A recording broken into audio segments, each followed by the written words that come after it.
Rick, just how's Tyrese, and do you think did the leg injury affect him? Just how he played tonight. He's not 100%. It's pretty clear.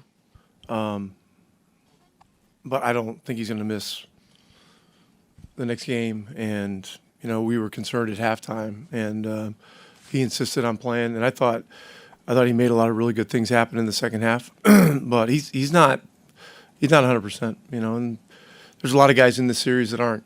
So,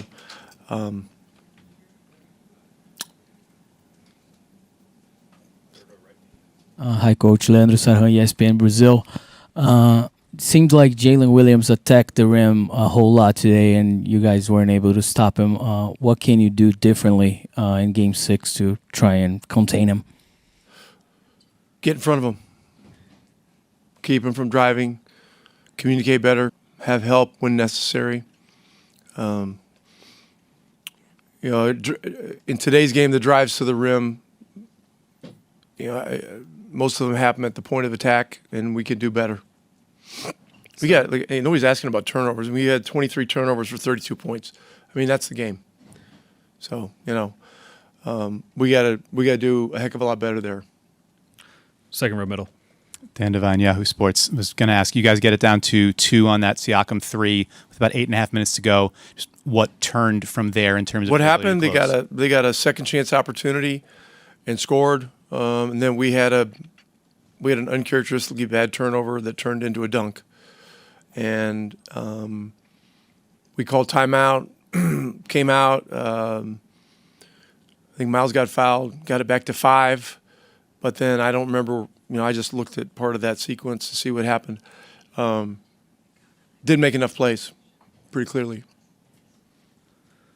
Front row middle.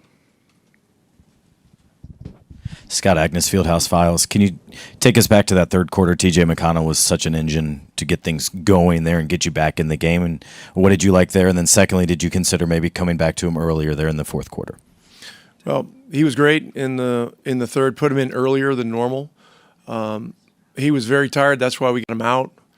And I think there was a play early in the fourth that where it looked like fatigue had set in there. And then, Ty was back in, and then that group went on a good run there. So, yeah, it's always a consideration. But I haven't gone through the entire game and completely analyzed the whole thing.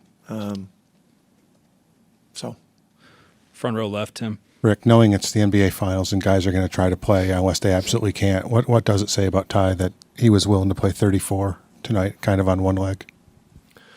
Yeah, I mean, I got him out early toward the end of the first half for 2 or 3 minutes because he just wasn't moving well. Was fatigued. It was tired too. He got back in and seemed okay. And then halftime we talked about it. I went through this whole thing already, but yeah, I mean, all these guys playing in this series on both sides. I mean, I think it's pretty clear now that we're going into the 6th game, and all the attention and the crowd noise in both arenas, everything. This is a lifetime opportunity, and not many guys are going to sit. Even if they're a little banged up. If you're injured, that's a different story. But we'll evaluate everything with Tyrese and see how he wakes up tomorrow. Thank you, Coach.